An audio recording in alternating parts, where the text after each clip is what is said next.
ginjal. Ginjal adalah apa yang kita bilang sebagai master detoxification. Ya. Suhunya untuk membuang racun itu kan ginjal, terutama di tubul. Tubul itu yang memfilter dari memfilter segala macam yang kita bilang unwanted substance, zat-zat yang tidak diperlukan oleh tubuh kita ini difilter sama dia. Bidnat fungsinya hanya untuk mengikat, tapi fungsi tubuh harus dibetulin. Ya Bu ya?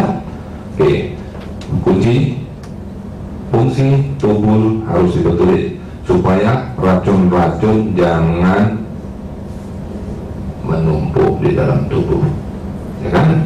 Jadi GFR-nya berapa Bu? Glomerular filtration, kemampuan untuk memfilter, nggak ingat mungkin Bu ya? Yang ditampung 24 jam kencing, mesti dong. Dia tidak pernah yang dites cuma darah ya, mungkin dia. Tapi dia di ICU. Iya. Kan biasanya ada ditampung 24 jam, terus kita hitung gitu creatinine clearance-nya berapa. Nggak ingat Ibu? Sudah 7 tahun yang lalu, medical record-nya tadi nggak saya bawa gitu ya sudah, nggak apa-apa.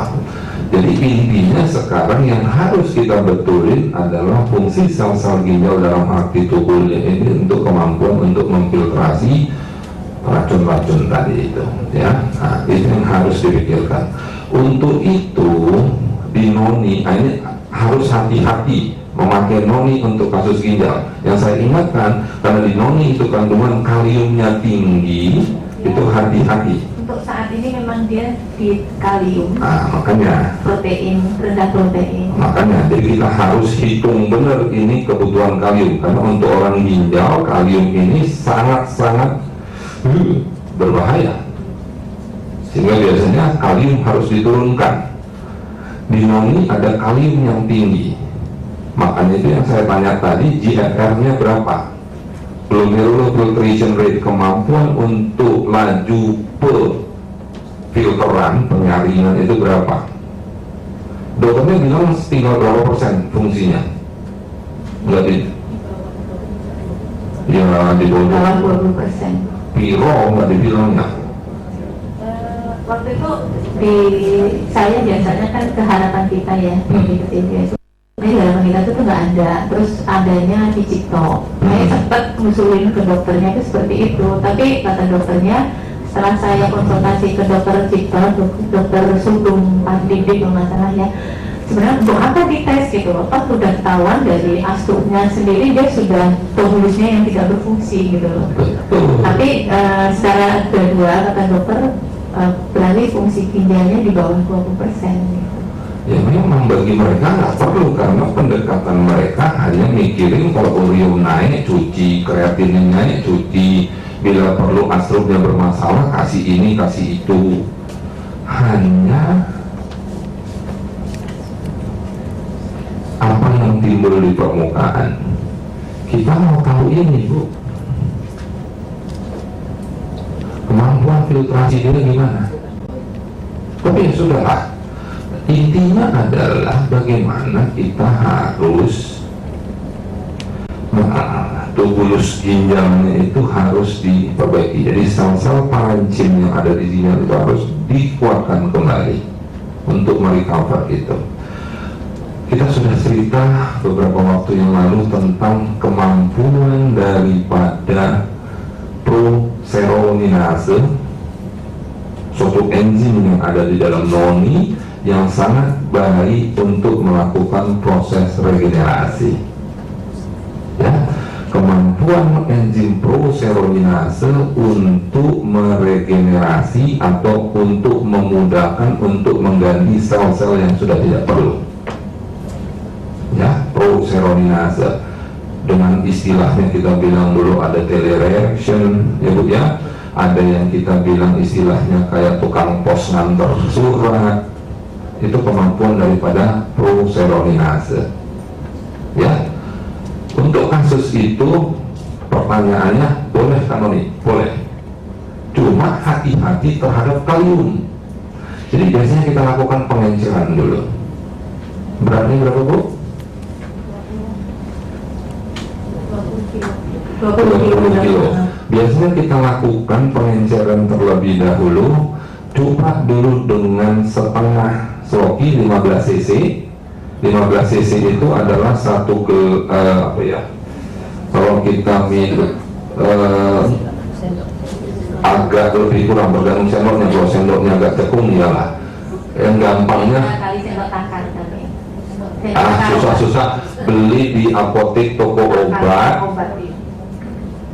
apa obat batu, Woods peppermint itu ada gelasnya kecil, satu gelas itu 15 cc. Susah-susah diencerkan dengan 3 kali itu. Jadi berarti encerkanlah dengan 50 air. 50 cc air. Yes, 50 cc air itu dulu dicoba dalam sebulan. Berapa kali sehari? 2 kali. Ya, diencerkan ya Bu ya. Untuk saat ini kan dia masih minum Pignat 2 kali sehari, 2 pagi, 1 sore. Oke. Itu Jalanin aja 1-2 jam. 1-2 jam setelah Pignatnya. Terus apa? Mau setelah, mau sebelum? Karena noni kan harus diminum perut kosong. Noni harus perut kosong. Itu lebih baik supaya enzim proseroninasenya itu bisa lebih optimal kerjanya. Jadi kalau memang ibu mau kasih itu, aku anjurin begitu bangun tidur minum. Untuk saat ini itu kan di dalam tubuh itu ada sesuatu yang menghasilkan enzim, saya lupa nama enzimnya apa. Itu analisa dokternya itu kan karena dia dari bayi, sebenarnya dia itu lahir normal karena kesalahan dosis obat, dia akhirnya ginjalnya kena. Sebenarnya lahir dengan kondisi yang normal 4 bulan, sekarang dia sudah 7 tahun setengah. Ya, nggak usah cerita masa lalu. Iya. Nah, sekarang memang kadang-kadang dia tuh fluktuatif ya pemakaian Pignatnya, tapi secara teoritis kata dokter, berat umur tambah, berat tambah, panjangnya tambah, harusnya Pignat itu kan bertambah, tapi kenyataannya alhamdulillah dia itu berkurang gitu loh. Nah, untuk menjadikan sekarang secara teoritis kedokteran dia kan tidak bisa sembuh, tapi diharapkan dia imun terhadap dirinya sendiri gitu loh, bahwa memang enzim apa tubulus itu enzim dalam tubulusnya itu tidak ada gitu. Dia diharapkan imun dengan apa, untuk menjadikan seperti itu, dokter itu minum Pignatnya harus konsisten gitu loh. Untuk saat ini bangun tidur saya itu minum Pignat gitu. Ya, sebetulnya Pignat kan tidak harus perut kosong. Iya memang. Jadi kalau bagi saya Pignat sifatnya hanya untuk pembantu. Ya memang seiring pertambahan usia dan berat badan, dosis Pignat harus naik terus. Pertanyaan saya kembali, kenapa dia butuh Pignat? Fungsi tubulusnya tidak. Kunci kita ini mau betulin tubulusnya. Jadi kalau bagi saya prioritas saya adalah betulin dulu. Jadi kalau begitu noni dulu masuk pagi, baru 2 jam setelah itu masuk Pignat. Insya Allah pelan-pelan dengan fungsi tubulusnya diperbaikin, penyebab dasarnya itu baik, pelan-pelan kebutuhan Pignat juga akan jadi, boleh dibilang nggak perlu. Kan kuncinya hanya di sini. Pignat itu di sini. Sampai kapan kita butuh ini? Ya seumur hidup. Dan kebutuhan akan bertambah terus. Apa iya? Nggak dong. Tapi bagaimana dong? Aku nggak mau pakai Pignat, nggak bisa kalau ininya tidak disembuhkan.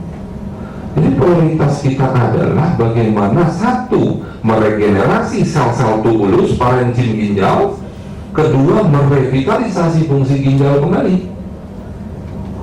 Ya Bu, kemampuan itu kita sudah ceritakan dari dulu, proseroninase sangat-sangat bagus. Jadi bagi saya karena aktivitas proserolinase itu